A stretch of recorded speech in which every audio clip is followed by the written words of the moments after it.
Hello everyone, this is Menz here, playing the IS-6 here on Overlord. Now, being an IS-6 here, top tier. However, enemy team has a T-34, PZ-58, Ferdinand, and a Scorpion G. So, armor-wise, I gotta be a little careful with the IS-6 because those tanks can kind of chew through your armor.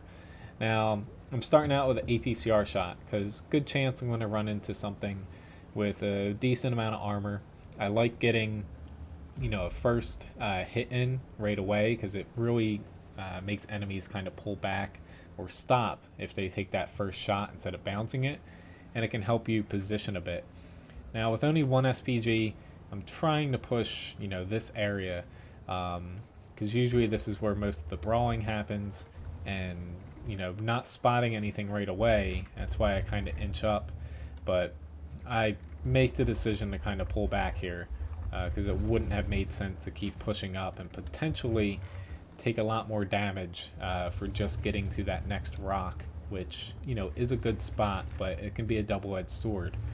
Now, taking the hit from the Scorpion G, I was definitely a little bit concerned about the Scorpion G Ferdinand being back there, and it's typically where those types of TDs end up, and I was kind of right in that thought. But pulling back here, their Oni, for whatever reason, he's trying to kind of poke out around there. That M6 gets a shot on me, but I get a bigger shot on him.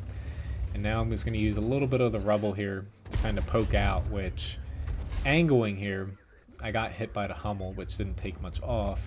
I'm not angling really correctly because, I just got derped there. But taking a bit of damage from him. There is a small shot that they can hit on my corner here since I am angling pretty heavily. But that shot annoyed me a little bit.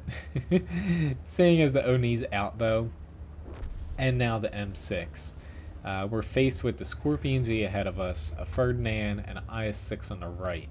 So, being spotted by the IS-6, is not exactly something I wanted to do, but I took a slightly different approach here, which fortunately, I did that. I spotted that PZ-58, which otherwise I would have had some trouble because he would have gotten all the way back in our base, killed the M44, and the ISU-152 doesn't have a very good shot against him. And I also spotted their T-34 and the Skoda T-25. And fortunately, I set this guy on fire, and no repair kit, so him burning out was pretty nice. I am using APCR still for some reason. I must have forgot to swap that off, but yeah, it doesn't hurt outside of profits. And the profit at the end screens here, it is really high because I had APCR still saved up from several years ago when it was 50% off for premium rounds. The last sale they had, I stocked up on like hundreds of them. But anyway, I'm glad I spotted the people on the beach. I don't know why people push on the beach. It does not really make too much sense. And really at this point, we're so far ahead that pulling back to the base, is in my best interests because that really gives them the only opportunity to kind of come back if they kill all the tanks, behind me if I'm still pushing north, which our northern team, they're doing pretty well pushing into the enemy, but they still have a tough road ahead of them with those two tier 8 TDs up there and the IS-6. This 152 gets out, the Skoda, and the T-34 right here, he's not really paying too much attention, but I'm gonna draw him so that way the 152 can push down, but unfortunately the 152 does a dive bomb. And being up against the T-34 here, I want to straighten out as much as possible. He tries to take the shot and he deflects, off my side. If I had stayed kind of flush and not angled straight back towards him, I would have taken that shot. You're never 100% safe against, say, a T-34 and an IS-6, but fortunately, you can kind of mitigate the amount of spots that they can damage you in.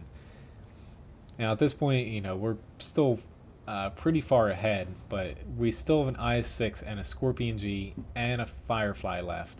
Um, so it's still not, 100% in the bag right here, especially considering I'm all the way back here.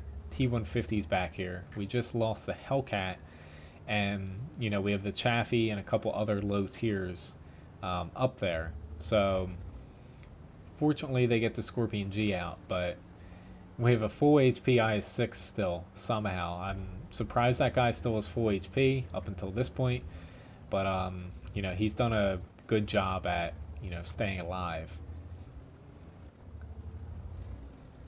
But the trick to playing the IS-6 is knowing your armor. Like, I was angling incorrectly a little bit there when I was angling hard around this cover, because I was exposing part of the side and that kind of transition cheek plate.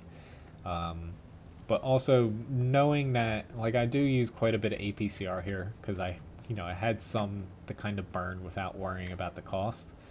But really, the gun is the limiting factor against armored opponents, which would have been the Oni, the T-34 if I wasn't able to hit his hull, and this IS-6 here. But really, knowing the strengths of your tank, I usually focus first on putting myself in a spot to angle correctly and deflect shots, because your armor is mostly all based off of having angles, because it's not exactly the thickest armor in the world. If you don't do that right, then there's no chance of you surviving long enough to do a lot of damage. Even though the IS-6 is a very good tank, you do need to, focus first on blocking shots, I feel like, unless you're one of the only 8s and people can't pen you, even if you're not angled right. That always helps, but most of the time, you want to focus on getting in a spot where you can actually survive, and then, using your gun, because it has good alpha, to, whittle down on the enemy tanks. Now, this ends up being a Master Badge First Class, High Caliber Award. As far as my placement on the team, easily the most amount of damage in the match. 4,678 with 2 kills, 1,200 base experience. Next up on my team is the T-20, which that's a very good tank as far as doing damage in a medium like that. A lot of people underestimate it. In the enemy team, it ends up being, the IS-6 there, and also the Scorp G, kind of working together there, being in a platoon. And the Mutts, for whatever reason, kind of ditched them, and he ended up doing 0 damage, being down on the beach. Don't know why people head down there. I know this map's based off of D-Day, but I almost wish they would, make the beach smaller and, not let people go down there and make the rest of the map a little bit better. And then end cap here, I only blocked 890 damage. Didn't have to worry too much about getting shot for most of the match. I assisted with a little over 800. And then I made a net profit of 189,000, which I had a personal reserve, which boosted it by 65,000. And then, as you see, my ammunition cost was only 4,100 because I still had APCR rounds, like I was saying, in my depot, and I didn't have to worry about the cost too much. That was kind of like this last hard push grind that I was doing to get a bunch of tanks when they're on sale. I played the IS-6 quite a bit those few days. Anyway, thanks for watching this video. Hopefully you enjoyed it. This wasn't an excerpt from my live stream, but I do my best to kind of cut out the parts of my live stream, show them to here in regular videos. But if you haven't caught a live stream, feel free to check it out. It's here on YouTube. You can find it on my main channel page. Live stream, non-live stream, all my videos are here. And if you're a subscriber, you can go into your settings and actually get notifications based off of what you would like to see here on YouTube through my channel. But anyway, thanks again for watching. Hopefully have a good day, and I'll see you sometime soon again, hopefully. Have a good one.